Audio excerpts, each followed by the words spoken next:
तो दोस्तों, ice Age franchise वापस आ चुकी है और इस बार सिचुएशन पहले से भी ज्यादा डेंजरस लग रही है क्योंकि आइस एज बॉइलिंग पॉइंट का पहला टीजर ऑफिशियली रिलीज हो चुका है और यहाँ पर कुछ सेकंड्स की फुटेज में ही हमें एक बात समझ आ जाती है कि इस बार हर्ट को आइस, फ्लड या कॉन्टिनेंटल ड्रिफ्ट नहीं बल्कि एक पूरी वोल्केनिक एपोकलिप्स का सामना भी करना पड़ेगा। तो जल्दी से ब्रेक डाउन करते हैं कि आइस एज बॉइलिंग पॉइंट के टीजर में हमें क्या कुछ देखने को मिला है and what we think can happen in this movie. Let's just dive in.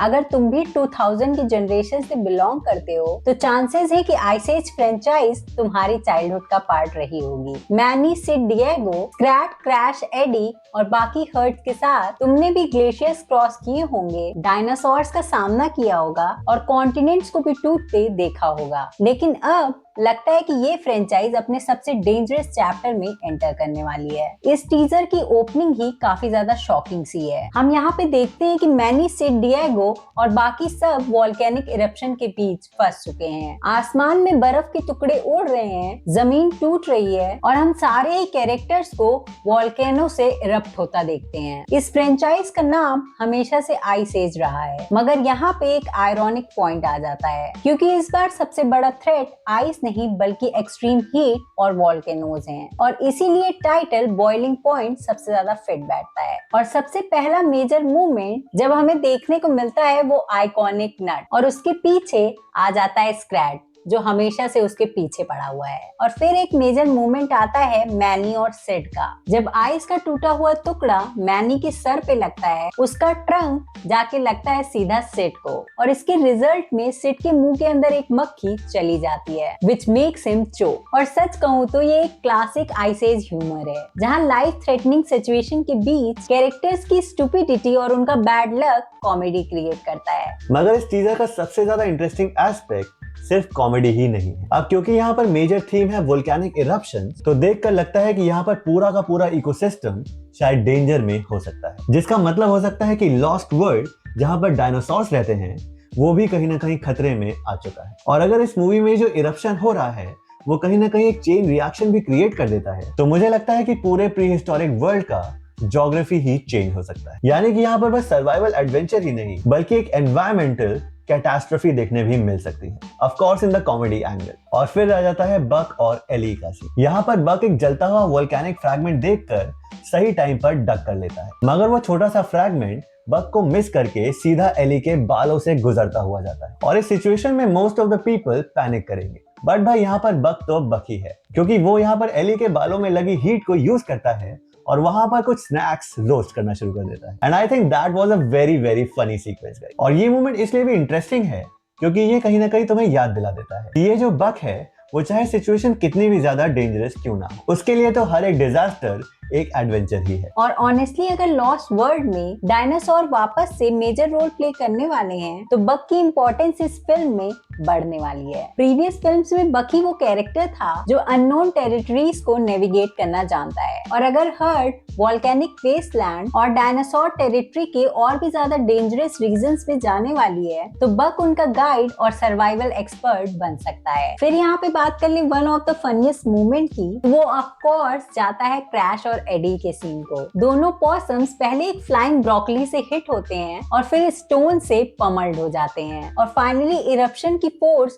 उन्हें स्क्रीन के बाहर लॉन्च कर देती है। ये visual gag classic cartoon physics का एक परफेक्ट एग्जांपल बन जाता है। आइस एज फ्रेंचाइज की कॉमेडी हमेशा से फैमिली फ्रेंडली स्लैपस्टिक कॉमेडी रही है और टीजर ये क्लियरली बता रहा है कि मेकर्स उस फॉर्मूला को छोड़ने नहीं वाले, जो कि सही भी कर रहे हैं क्योंकि अगर उसकी ओजी कॉमेडी चली गई तो इस फ्रेंचाइज का कोई मतलब नहीं रहेगा। अब बात कर लेते हैं इस छोटे से टीजर में सबसे ज्यादा इमोशनल और नॉस्टैल्जिक फैक्टर की, यानी कि स्क्रैट और उसका बेबी। तो यहाँ पर ये कहना तो बनता है कि आइस एज फ्रेंचाइज के हर एक फैन के लिए स्क्रैट ही एक अनऑफिशियल मैस्कॉट सा रहा है। और इस टीजर के एंड के टूवर्ड्स हम देख पाते हैं कि इस इरप्शन से सिर्फ स्क्रैट या फिर बाकी हर्ड ही नहीं निकल रही बल्कि लास्ट में बेबी स्क्रैट भी नजर आ ही जाता है। और यहाँ पर ध्यान से देखोगे तो उसके पास एक एकॉर्न शेप्ड पैसिफायर भी मौजूद है जो कि भाई बताता है कि ये भी कहीं ना कहीं अपने बाप जैसा ही है। और मुझे लगता है ये कहीं ना कहीं एक क्लेवर सा विजुअल जोक भी है क्योंकि सब जानते हैं कि स्क्रैट की तो पूरी की पूरी जिंदगी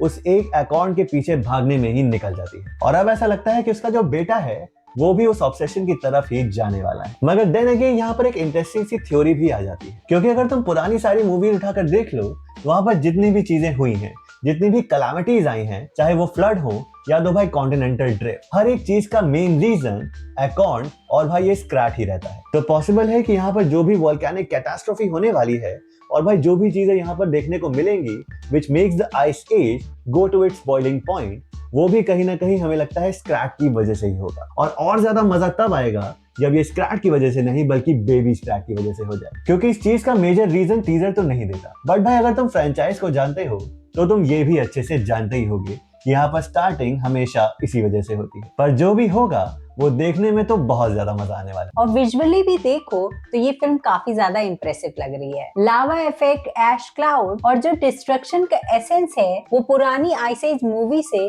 काफी ज्यादा लार्ज स्केल लग रहा है। और यहाँ सबसे बड़ा क्वेश्चन ये आ जाता है कि हर्ड एग्जैक्टली किस चीज से भाग रही है। क्या यहाँ जो हो रहा है वो सिंगल वोल्केनिक इरप्शन है या तो पूरे रीजन में मल्टीपल इरप्शन स्टार्ट हो चुके हैं? और क्या डायनासोर्स और मैमल्स को पहली बार एक कॉमन एनिमी के अगेंस्ट यूनाइट होना पड़ेगा? इन सारे सवालों के जवाब शायद हमें ट्रेलर में देखने को मिल सकते हैं। तो यहाँ पर ओवरऑल बोला जाए तो आइस एज बॉइलिंग पॉइंट का जो टीजर है वो एग्जैक्टली वही काम करता है जो एक टीजर को करना चाहिए, यानी कि ये परफेक्टली टीज कर देता है कि मूवी में क्या हो सकता है और तुम्हें कितना ज्यादा एक्साइटेड होना चाहिए। तो आई गेस यही था हमारा आइस एज बॉइलिंग पॉइंट का टीजर रिव्यू। और क्या तुम्हें भी लगता है कि इन वोल्केनिक इरप्शंस के पीछे भी कहीं ना कहीं स्क्रैच या बेबी स्क्रैच का ही हाथ होने वाला है? और कमेंट्स में बताना कि सबसे ज्यादा एक्साइटेड तुम किस कैरेक्टर को वापस देखने के लिए हो, मैनी, सिड, डिएगो, बक या फिर स्क्रैच। तो I guys that was a video guys, और इसके ट्रेलर के लिए भी काफी ज्यादा वेट रहेगा।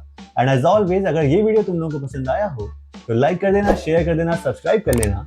हम मिलते हैं तुमसे नेक्स्ट वीडियो में, तब तक के लिए bye bye guys, keep rocking.